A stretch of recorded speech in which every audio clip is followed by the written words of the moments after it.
We're back with you again, and from that Duraloop camera looking over the 1.5 miles. Homestead Motor Sports Complex, and we're getting this word from Nascar. They're going to wait until this truck event is over, and then they're going to sort out this event. If it ended in a tie in the points, it goes back to most wins on the season, 5-4. 5-4, the decision would go to Hutto over Cottle by that one win. Hutto had 5, and Cottle had 4 wins on the 1995 campaign. You can't get them closer than that. You get down to the end of the season and go back to look over the whole year, and you win it by 1 win. Yep. Scored earlier on the season. Boy, that's something. But they haven't made that official. That is not official at this moment. They're still over there in a confab. But that move to 6th place, that seems like it will stand. Stay tuned. Getting a look at the trucks here. They're lined up, sitting on the grid. Well, you know, we've seen these trucks. We saw them in Denver. We saw them at Milwaukee in that great show up there. And well, here we are in this environment for them. And your thoughts as you look at these trucks come onto a track where they can pull all the speed that they've got to give. Well, that's the real 100 foot yeah. That's the real concern here is the high speeds. Until today, they have run these trucks only on tracks that are a mile in length or less, and some of their best shows have been on the smaller tracks. And aerodynamically, these trucks are very, very different than race cars per se. They have aerodynamic lift in the nose when they are at high speed, meaning that the air actually tries to lift the nose off the ground by a few pounds. Not much downforce on the back, nowhere near as much downforce as the race cars had, because what happens is the air hits that big blunt nose, goes right over the top of the roof of the truck, comes down about in the middle of the bed in the back, bounces up and catches about the top 2 inches of the back spoiler. So this is a bit of an aerodynamic experiment to see how they will work at this high-speed new track in Florida. And let's talk about how they're going to line them up for this event, this very special event, to let the super trucks, the Craftsman super trucks out here and see what they're going to do. For the grid, for this race, let's take a look at row number 1. And as we understand it, Mike Skinner is going to, correction, they're going to put Jimmy Hensley into the first row with Ernie Irvin alongside. That's row 1. Hensley, who can drive anything and drive it well, and you know the story of Ernie Irvin and this incredible comeback. Row 2 is going to be Mike Chase, and Jeff Bodine is there with his own truck, number 7. Going to row 3, and there you have John Nemechek in a Chevrolet, and Michael Doken in a Chevrolet as well, number 64. Looking at row 4, this is Rick Carilli. This is this big star from the West out of Denver, Colorado.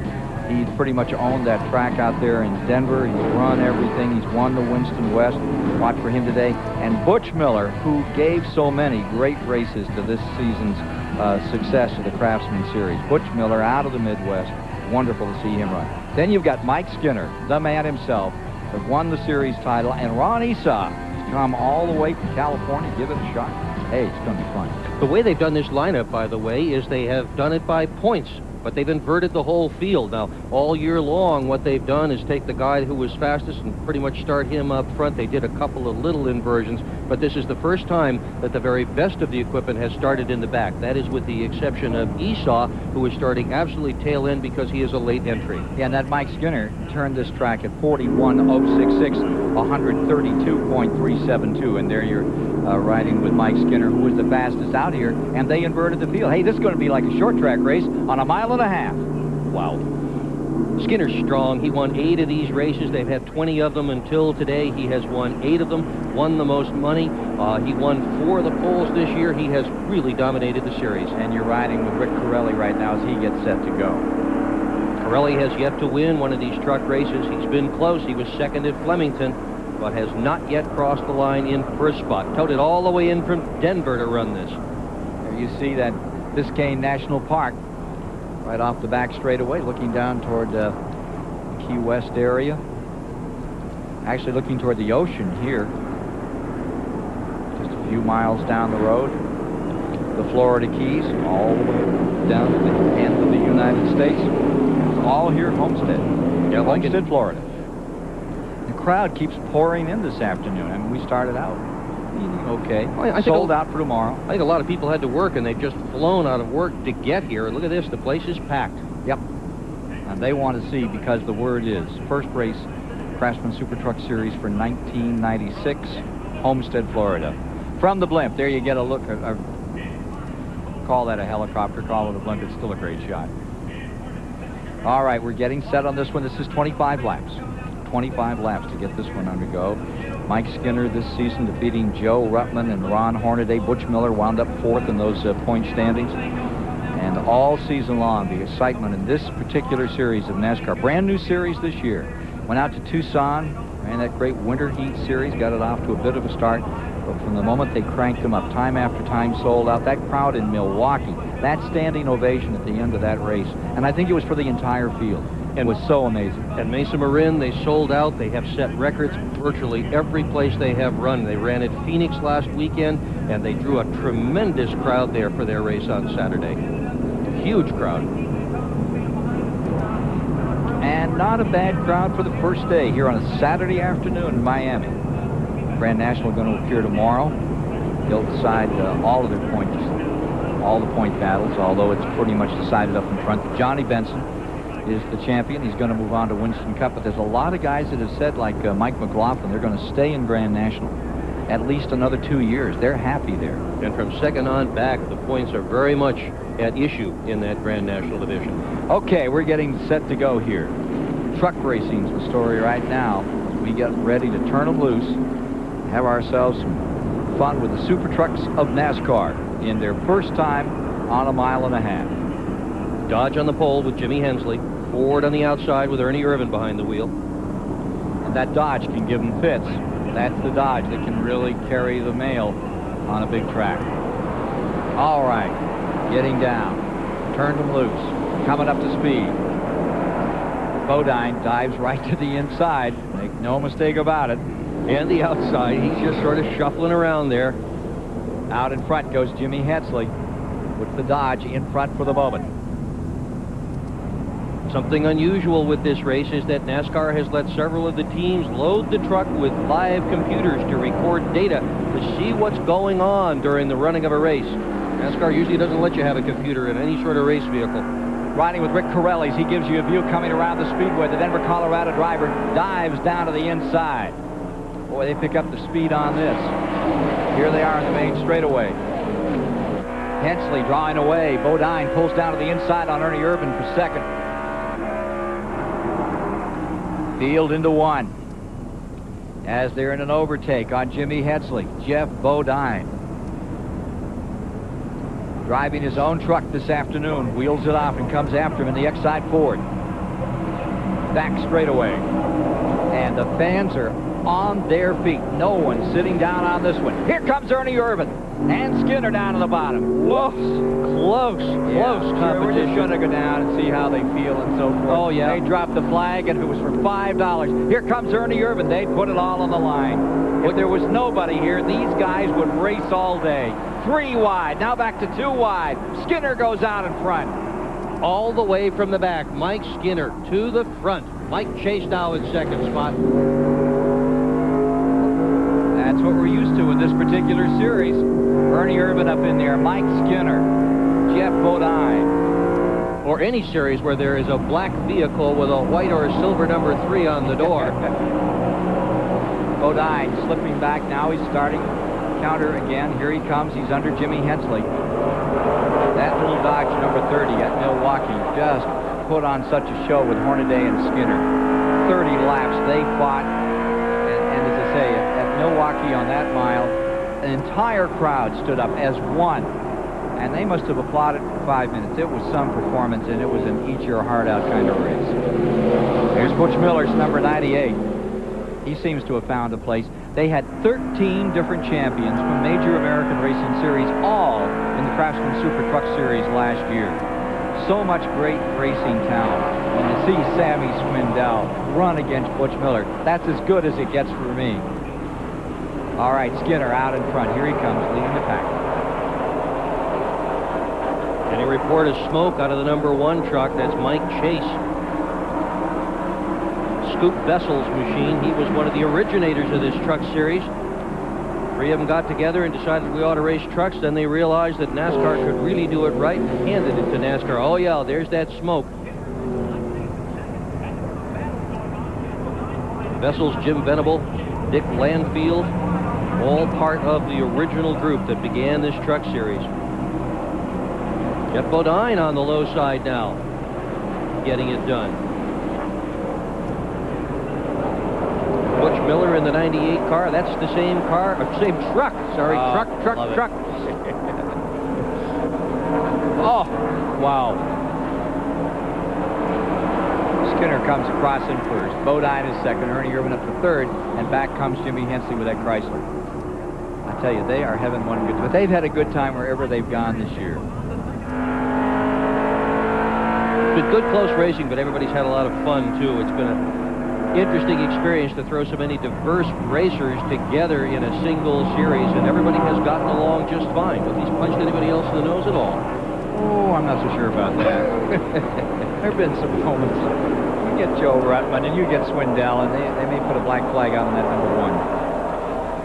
When the PJ drove throughout the season, looking like it's having some problems, getting some smoke out, and they don't want to grease this one up. Jimmy Hensley pulls up on Ernie Irvin in a battle for third. The Nascar Super Trucks taking a good hard look, and there's that number 30. Ford versus a Dodge. Yep. And that number 30 with Jimmy Hensley. Anybody wants a driver, they turn to Jimmy Hensley. He is the journeyman driver of NASCAR these days. Put him in a Winston Cup, put him in a Grand National, put him in the Super Truck, put him in anything, and he'll bring you home a race car, or he'll give you a race. And that truck is absolutely loaded with electronics. The engineers from Dodge were here all morning wiring that truck up. It had so much stuff on it, even the crew chief couldn't list everything that they're monitoring during the running of this race. Rick Corelli pulling up on Butch Miller in that crowd a little further back. You see Butch Miller. Now Rick Corelli just eased on back, takes another look from the inside. Rick Corelli, whose car owner owns that Denver National track, Colorado National, and they packed it. They had, what, 15,000. They're trying to add 7,000 or 8,000 seats in there for the Super Trucks to come back in 1996. Big success in Colorado. Wherever you go, you find truck country in the United States, and this NASCAR Super Truck Series seems to fill the bill. Rick Corelli in 7th spot. Remember, he made a run in the Winston Cup for Rookie of the Year. Fell short, but he's been a Winston West champion, been champion of that track in Denver. Beautiful 3/8. It's one of those tracks that has one of those where you can take two different sets. You can take a high groove, which is almost a different bank from the low set. Take your choice, you can fly there. Ernie Irvin running in fourth spot. And nobody is sitting down. I think the mere fact that Ernie Irvin elected to come down here and give it a go with that number 28, and people are, he is just so much a part of NASCAR racing today. His phenomenal comeback. And the last runs of the season, wasn't it fun to watch him with Earnhardt? Earnhardt treated him with respect. He knows about this one, I think. And Earnhardt wasn't kidding. He was trying to beat Irvin in that last show, but he waited on him because he figured that he might not see him in the blind spot. Well, Irvin says he knows exactly where people are on the left side of that truck. He's got a little mirror on the side of it. He uses a pair of glasses that gives him very good depth vision. He said, hey, from your helmet back, nobody can see back there. No one has eyes behind their head. And Ernie Irvin is very insistent he has as good peripheral vision as everybody else. He says he hears trucks beside him. He can feel them. He has a spotter up there. He says he is no more of a handicap here than any other driver. The only driver with eyes in the back of his head in the last decade has been Earnhardt. And he has the wide, and seriously, he sees a camera almost behind him move, drives him nuts. Hey, let's get down to Randy for just a moment. Well, I just want to make an update on Ernie Irvin's truck. Speaking to him just before we interviewed him before he rolled off. Had a little trouble talking today, been a long day. But Ernie Irvin said the body on this truck has not been massaged. Now, these trucks, they do have templates. They have to fit the standard configuration of whether it's a Dodge or a Ford or a Chevy. Bernie said the body is not necessarily massaged. So as we see Skinner and Jeff Bodine pulling away from this pack behind, we see that aerodynamics already making a difference in the truck series as well. So they do massage these bodies, and this is not one of the better ones. Kind of a short track truck for Ernie. Caution is out. Caution's coming out. Caution is out. Mike Skinner leading. Bodine is second. Ernie Irvin third. Hensley fourth. We'll take a quick break and be right back. Butch Miller is in fifth. And then following in sixth is Nemechek, followed by Carrilli. Doken back there behind him. and Ron Esau. We'll take a quick break and then be back with you with more of the Super Truck first showing at the Homestead Motorsports Complex. Saturday night, Harlem Heat has the moves. Sister Sherry has the style. Will the Blue Bloods have what it takes to win the Tag Team Championship? WCW Saturday night, 6:05 Eastern. Turn to TBS. Ace Ventura is in Africa. They did not know about disease until the white man came. I am fighting something. The danger is greater. And the animals are wilder. Hey, Uncle! Hey, Uncle! Jim Carrey. Do I have something in my teeth? Ace Ventura, When Nature Calls. Say hello to my stinky friend! Rated PG-13. Starts Friday, November 10th. Oh, you didn't get tomatoes? Nah, I've been in kind of a rut lately. You know, I thought I'd mix it up a little bit. Whopper, no tomatoes. Change your pace. Exactly. Expecting a weave and you bob. Mm-hmm. They're thinking zig, use egg. Yeah. You're a bold man. The Whopper. It always tastes great because it's always fixed your way, with fries and a drink for just $2.99 every day at Burger King. So, you out of your rut? Believe I am. You're rutless. Enough with the ruts. You've been ejected from the Rutmobile. No ruts, no glory. Jesse, you're next. I'm all yours. Save it for the stage, Romeo. Carol always gives it to me straight. Like when she told me about my... I told him about Head & Shoulders. Regular shampoos just rinse flakes away so they could come back. Head & Shoulders helps prevent flakes from even forming. You see the difference? You look great. Thanks, but will it get me this part? Couldn't hurt. Head & Shoulders, because great hair can't have flakes. Hey, break a leg. TBS Awards Saturday. Tonight, 4 Oscar-nominated movies. The biggest night of movies on the biggest night of the week. TBS Awards Saturday, 8:05 Eastern. Tonight, only on TBS.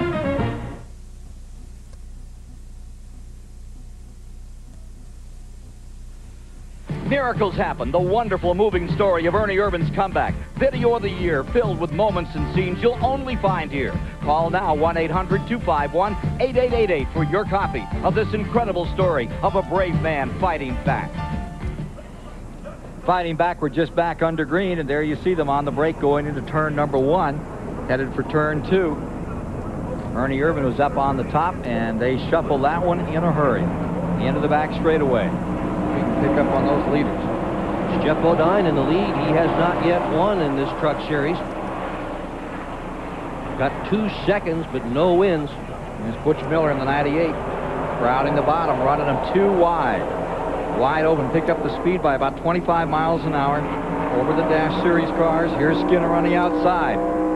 It's the same truck, the number 98, that won in Erie, Colorado. Miller got done with that win and spun the truck, did a 360 right in front of the grandstand, and they did love it. Butch Miller, that gray vest, is taking a wide line in there, follows him in as they race it hard down into turn number 2 and out into the back straightaway. Here comes Ernie Irvan under Skinner in the 28.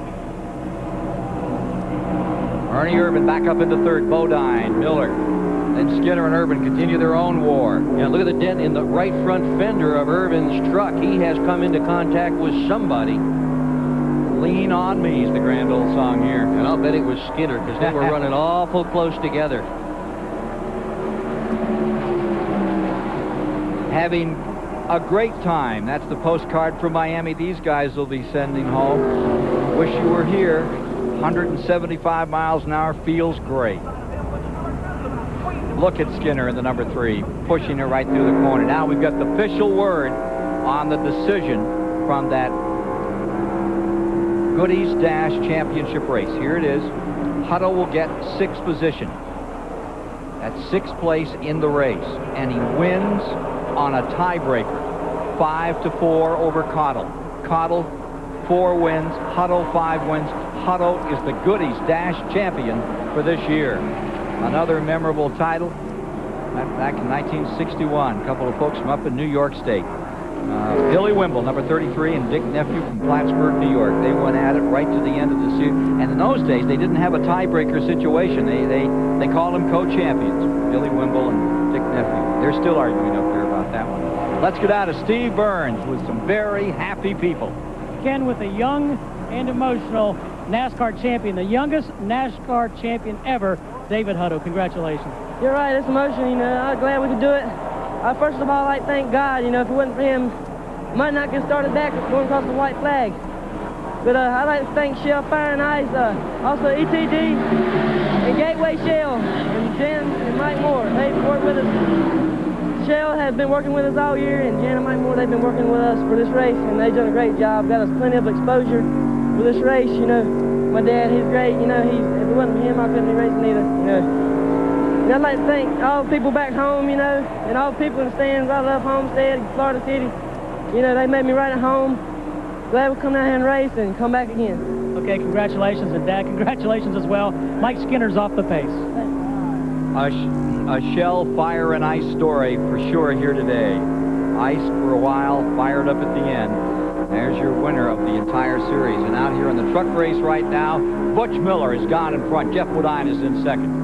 Mike Skinner back up a little, third. Ernie Irvin is in fourth. Jimmy Hensley is in fifth. Rick Corelli is in sixth. Irvin just moved into third. Just as you said that, Irvin got by Skinner. Butch Miller on the lead. He has one win in 1995. Jeff Bodine in the 7 has won nothing in 1995. He won 3 Winston Cup points races last year. And I'll tell you what, every time any of these positions up front change, these people in the grandstand go nuts. They are all still standing. Big crowd here, all on their feet, watching the trucks have battle. And every time there's a move up in front, and particularly when Irvin swings it in there to take a shot, this place just erupts. It's dramatic to see a new facility open, one as beautiful as this, and then to see these very top drivers NASCAR has amassed come out here and try out their trucks and have a great time. Wow, that was Skinner. Look at that move. Boom, to the bottom of the racetrack with a number 3. Thought he was in an IndyCar. He stuck it in. He got it done. Yeah, got it under Irvin. Don't worry, Ernie's thinking something for him. Butch Miller stays on the point. Miller is in front. Jeff Bodine is in second. This is neat. Skinner in third, and here comes Bodine to the bottom. Miller dropping back into third spot. Bodine takes him right to the wall. Into 2. Now down that 2,100-foot back straightaway here in the greater Miami area. Former Daytona 500-mile champion Jeff Bodine puts it on him. Skinner staying right with him. 5 to go when they hit the line this time. Maybe we shouldn't say hit when they're running that close. Yeah. They are so close out there. They are going to come out, every one of them smiling. Here's Skinner looking on the inside, coming after Bodine with 5 to go. Yeah, but Bodine moved down to protect that bottom, and he got it done. Held Skinner off. Ernie Irvin line 4th. Looks to the inside. Playing bumper tag at over 170, 75 miles an hour out here. Hensley in the Dodge has faded. I shouldn't say faded. He is in there. Hensley in the Dodge is 5th. Look at this battle for the lead. Skinner ready to put the bumper on him. Oh, look at this. I want to come through. How do you do? Knock, knock, who's there? Skinner's the name. This is not good for concession stand sales at Homestead. Jimmy Hensley lies 5th with that Dodge. Corelli is back in 6th. You can see those hoods fluttering around. That's the aerodynamic lift that they are experiencing here. Air trying to lift the nose of the trucks off the ground, about 75 pounds of lift for most of them. For these guys, we've said it so many times, but I think it is what makes this sport so great. If there was no one of these grandstands and it was for 25 bucks and they could bring their trucks in and everything's even, they might go out doodle, running around. They end up racing and loving it. They just never lose that spirit. They're a very special breed, and thank God that they're at a point now in this racing. Look at Bodine coming back on Skinner with 3 to go. With the money where it is and continuing to increase year after year in NASCAR. Oh, Skinner to the inside. Sliding to the inside. Yeah, look at cost this. him a little. And Butch Miller. And look at Ernie Irvin. He threw one on and made Miller lift or take the wall. How do you do? Wow. Michael Doken in the 64 has pulled out. Yeah. Maybe he just wants to watch this thing in. I don't blame him. Oh, look at this. There's Bodine. And if you think he's going to give an inch to Skinner right now, seen Bodine racing modified years ago. There's no give in him. He's going to stay there if he can. Yeah, and look at him trying to pull him out. There we have it. Something new here at Homestead. Jeff Bodine all the way to the bottom to protect that bottom. Shades of Neil Bonnet years ago at Pocono International Raceway. Wouldn't Neil have loved this track? Yes, he would. Yep, and the trucks, this whole deal. He would have got out and smiled for about 15 seconds. This is, you know what we got to do?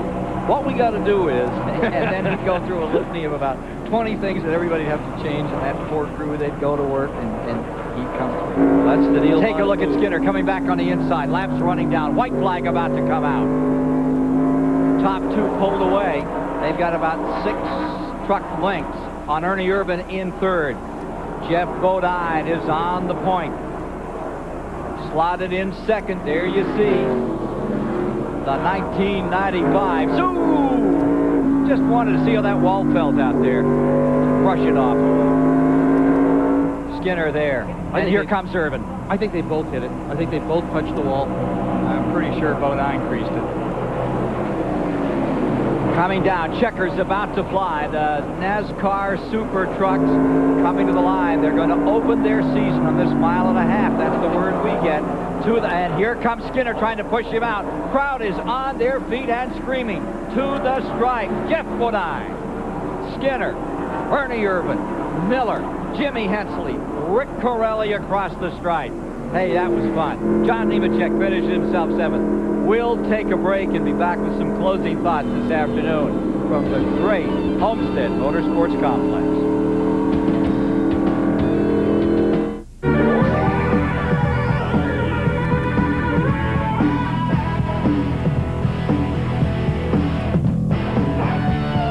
We didn't get into super truck racing just to add another trophy to our collection or to add another 15 minutes to our fame. And we didn't do it just to show up the competition. Okay, maybe we did. Chevy trucks, like a rock. Monday, it's Matlock and Mason on trial. CNN legal experts Greta Van Susteren and Roger Kosek took you through the O.J. trial. Now they're taking on TV's legal dream team. They win every single case. They always find the real killer. Are they that good? Or just real lucky? Find out as Greta and Roger lay down the law and get on Perry and Ben's case. Matlock and Mason on trial. A TBS special investigation. 9:05 Eastern, Monday night on TBS. In racing, there's no margin for error. The crew follows the same procedures every time the car pulls into the pits. It's the same way at Jiffy Lube. We follow the same strict procedures more than 50,000 times a day. It's your assurance that when you bring your car to Jiffy Lube, the job will be done right. And Jiffy Lube offers Pennzoil. That's why if it doesn't say Jiffy Lube, it just isn't Jiffy Lube.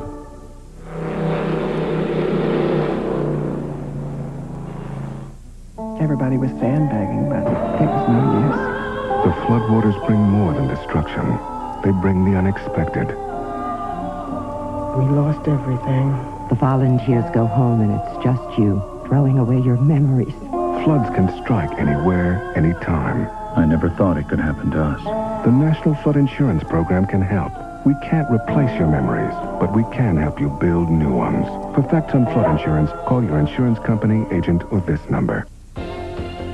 The Miami Inaugural from Homestead Motorsports Complex has been brought to you by Chevrolet Trucks, the most dependable, longest-lasting trucks on the road. And by Jiffy Lube. If it doesn't say Jiffy Lube, it just isn't Jiffy Lube.